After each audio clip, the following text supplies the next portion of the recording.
Have you ever noticed how quickly people take offense these days? A single comment online, a passing remark at work, a car pulling into traffic, even a joke among friends can spark outrage that feels completely out of proportion. It's tempting to think people are just more sensitive now, but psychology shows something deeper. Offense has become more than a reaction.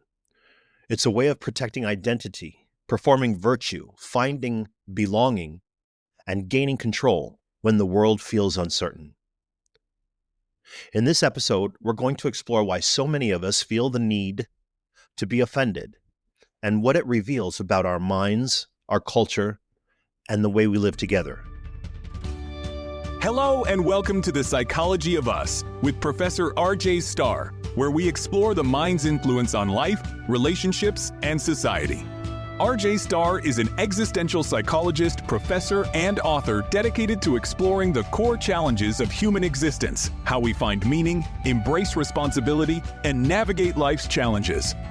Known for a thought-provoking yet accessible approach, RJ inspires listeners to cultivate self-awareness, emotional intelligence, authenticity, and purpose. This podcast is designed for all psychology enthusiasts, practitioners, students, and anyone curious about why we think, feel, and behave the way we do. Each episode unpacks theories, explores complex questions, and offers insights that deepen understanding of the human experience. So settle in, stay curious, and discover the psychology of us. We live in a moment where it sometimes feels like everyone is on edge, waiting for the next thing to be offended by. And this isn't limited to politics or social media culture. It shows up in everyday life, at work, at school, even at the dinner table. The question is why? Why does it seem that so many are not just capable of being offended, but are almost looking for the opportunity? When psychologists study emotion, we tend to look beneath the surface. Anger, outrage, indignation, these are the obvious signals. But what's happening underneath is often more subtle. Being offended is rarely just about the thing that was said. It's about what that moment represents to one's sense of identity, our need for belonging, our moral compass, and our relationship to control. And this isn't just an American problem, but there is something distinctly Western, especially American, about the way offense is treated as a badge of honor. In the United States, there's a long tradition of defending personal rights and dignity.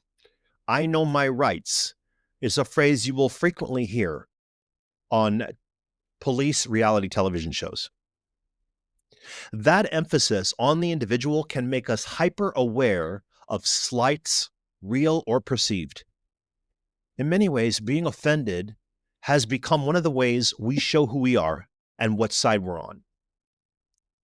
Identity plays a central role here. When psychologists talk about identity, we don't just mean the details on a driver's license or the roles we hold in life. Identity is the psychological anchor that tells us who we are, where we belong, and how we fit into the world. Much of this is shaped by our group memberships, our nationality, our political beliefs, our religion, our profession, even the cultural communities we align ourselves with. These identities give life meaning, but they also make us vulnerable. Social identity theory helps explain this. People derive a strong sense of self-worth from the groups they belong to. Once that belonging is established, anything that threatens the group begins to feel like a personal threat. If someone criticizes your political party, your faith, or even the neighborhood you grew up in, it can register in the brain in the same way as an attack on you. The reaction, offense, indignation, even rage, becomes a way to guard the self by guarding the group. This is why so many arguments spiral quickly. On the surface, it might look like a fight about words, tone, or a single comment, but at a psychological level, the offended person is defending their core identity, The comment feels like a signal of disrespect or exclusion, and the emotional system mobilizes in response. The heart rate increases, the amygdala fires, and the brain shifts towards self-protection. Now consider how this plays out in digital spaces. A stranger posts a comment that feels dismissive about an issue tied to your values. You've never met this person. You will likely never meet them. But the sting is real. It's not the stranger's words alone that create the reaction. It's what those words symbolize to your sense of who you are and what you belong to. The reaction can be so strong because psychologically you are defending the very ground on which your self rests. So in this way, offense often acts as a psychological shield. It signals to others and to ourselves that identity is under attack and must be defended. Once activated, the shield can create a reflexive response that makes conversation difficult. People are less able to listen, less willing to compromise, and more likely to escalate. The brain interprets identity threats with the same urgency it interprets physical threats. To be offended is to declare, my sense of self is at stake. Offense also functions as a kind of moral performance. Psychologists studying moral emotions have long observed that indignation and outrage carry social benefits. They signal to others that we care about fairness, loyalty, and integrity. Jonathan Haidt's moral foundations theory is especially useful here. It suggests that people anchor their moral lives in shared foundations like fairness, harm, loyalty, and sanctity. And when someone shows offense, they are often highlighting that one of those foundations has been violated. In modern Western culture, offense is not always hidden. It is often placed on full display.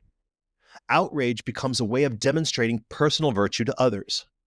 In this sense, being offended is less about an internal feeling and more about an external signal. It says, I'm the kind of person who notices wrongs. I'm the kind of person who speaks up when others might remain silent. I'm not going to let you get away with that. This signaling carries weight because moral behavior has always been tied to group reputation. In small communities, a reputation for standing against harm or injustice could make someone more trusted, more reliable, more likely to be chosen as an ally. In digital communities, the same dynamics apply, only amplified.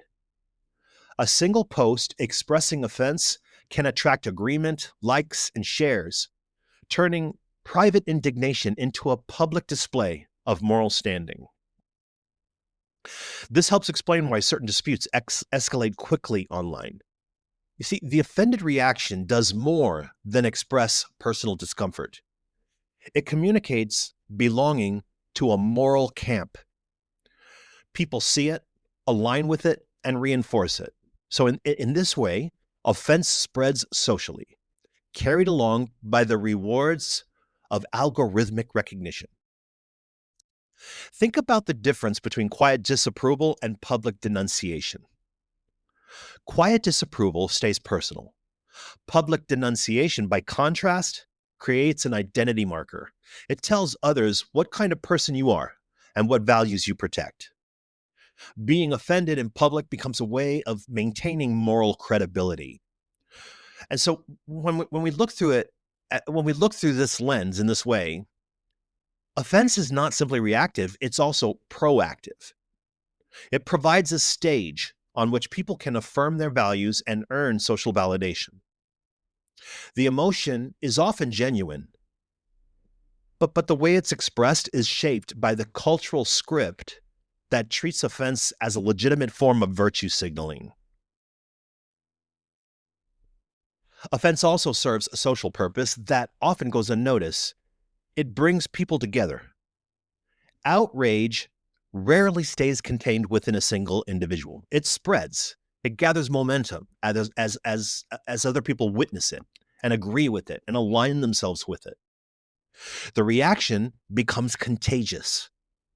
What begins as one person's indignation quickly transforms into a shared experience of belonging. If you've ever been in a grocery store and seen someone getting irritated that the cashier is not going as fast as they would prefer, you can begin to see other people in the line jump on that bandwagon. That's the contagion, the contagion of the reaction. As it begins to spread, that one person's upset quickly turns into a shared experience of belonging. I'm part of this group. It feels divisive on the surface, yet it often produces community in practice. When people rally around the same sense of injustice or insult, they form a collective identity. That identity is strengthened by opposition. It thrives on the feeling of standing together against an outside force. Us versus them. They're not one of us. They're not like us. Examples of this dynamic are everywhere. Political tribes often organize themselves through shared grievances. This doesn't produce policy change or create cohesive communities. It produces harm, significant harm. Online fandoms unite in defense of a character or creator, finding solidarity in the act of rejecting an outsider's criticism. Even in everyday workplaces, small slights can spread through conversation, drawing coworkers closer together in shared frustration. The common theme is that the offense creates a bond. Psychologically, this happens because emotion is deeply social. Anger and indignation activate the same systems that drive affiliation. They push us to find allies, to share the burden of the feeling, and to reinforce our position through the agreement of others. Offense becomes a way of confirming that our experience is valid because others share it. This is why collective outrage often feels satisfying. It produces belonging, clarity, and reinforcement. Even when the original offense is minor, the act of sharing it with others can magnify the emotional impact and create a powerful sense of unity. Offense, in this sense, it is not only defensive or performative, it's connective. It strengthens ties within a group by offering them something to oppose together. Human beings are deeply uncomfortable with ambiguity. When something challenges our worldview, it can create a gap between what we believe and what we are confronted with. Cognitive dissonance, the mental discomfort that comes from holding conflicting ideas or experiences. Cognitive dissonance, it often sets in when this happens. An offense can resolve that tension. When a comment or joke or opinion feels threatening, taking offense provides clarity. The reaction transforms a complicated, uncertain situation into a clear narrative. Someone has done wrong, and I am justified in rejecting it. Instead of sitting in confusion or wrestling with nuance, the mind latches onto a firm position. The sense of being offended gives structure to an otherwise ambiguous experience. This mechanism provides a kind of psychological comfort. Offense sharpens the boundaries of the self. It turns a gray area into black and white frame, where one side is clearly right and the other side is clearly wrong. And for many, this feels far safer than remaining suspended in uncertainty. Consider a workplace, okay? A new policy is introduced, and it raises questions about fairness. The details are complex, the motivations are unclear, and the consequences are still unfolding. For some employees, sitting in that uncertainty is difficult. Taking offense at the policy or at leadership offers relief. It creates a solid stance that protects against the anxiety of ambiguity. The same dynamic plays out in social and cultural debates. The world is full of complexity, but outrage condenses it into something manageable. It points to a target, gives shape to the feeling, and restores a sense of control. So in that way, offense becomes a lever the mind pulls to turn uncertainty into certainty, however briefly. Offense is also shaped by culture. In the United States, personal dignity and individual rights are treated as central values. From childhood, people are taught to assert themselves, to claim space, to set boundaries, and protect their standing. This emphasis on autonomy strengthens sensitivity to slights because every minor conflict is filtered through the lens of self-protection. Western cultures often prize directness and personal expression, which means people are encouraged to voice disapproval openly. In contrast, in collectivist cultures, harmony and saving face carry more weight than individual expression. A comment that sparks outrage in an American setting might be brushed aside elsewhere because the cost of disrupting the group outweighs the value of standing up in the moment. Generational differences within the United States highlight the same point. Older generations often grew up with stronger cultural expectations to endure insult quietly, while younger generations, raised in a digital environment, experience offense as a form of constant participation. Online spaces reward public reaction. Every declaration of offense becomes part of a visible record of belonging and identity.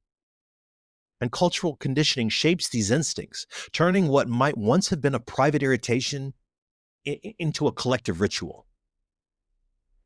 This training can be powerful because culture supplies the scripts that guide the behavior. And when the cultural script says dignity must be defended loudly, the threshold of offense is lowered. People become practiced at reacting, practiced at displaying indignation and anger, and practiced at finding validation in public agreement. The result is a society where offense is not just possible, it's expected. If we step back and look at this landscape, the picture becomes clearer. Offense is rarely a simple reaction to a single word or gesture. It is bound up with identity, with the need to show virtue, with the search for belonging, with the desire for clarity in uncertain situations, and with the cultural patterns that teach us how to respond. Each of these forces adds weight to what might otherwise be just a passing irritation. Together, they create a powerful psychological reflex that makes offense feel almost inevitable. Understanding this reflex matters because it changes how we approach it in our own lives. If I recognize that my offense is really about defending my identity, I can ask whether the threat is as large as my body is telling me it is. If I notice myself performing outrage to signal virtue, I can pause to consider whether the signal is genuine or whether it is being shaped by the rewards of recognition. If I feel the satisfaction of shared outrage, I can ask whether the belonging that I'm experiencing is built on conflict or something deeper. These reflections don't make offense disappear. The emotional system is wired to respond quickly and forcefully when the self feels threatened. What changes is our relationship to that reaction. We gain the ability to step back, to ask questions, and to choose responses that do not simply repeat the cultural script we're constantly being given. There is a freedom in this. When offense is understood as a psychological mechanism rather than a moral truth, it opens space for more mature responses. We can acknowledge when offense is legitimate and when it's serving as a shield for identity, a performance of virtue, or a strategy for control. That awareness does not weaken us, it strengthens us. It allows us to face difference without automatically turning it into conflict. So the next time you feel the pull of offense rising, ask yourself, what is really happening underneath this feeling?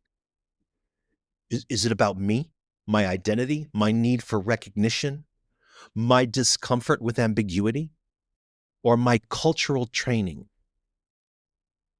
That single moment of curiosity can transform the experience. It turns the reflex into a choice, and in that choice lies the possibility of more thoughtful, more empathetic, more compassionate, and more resilient ways of living together.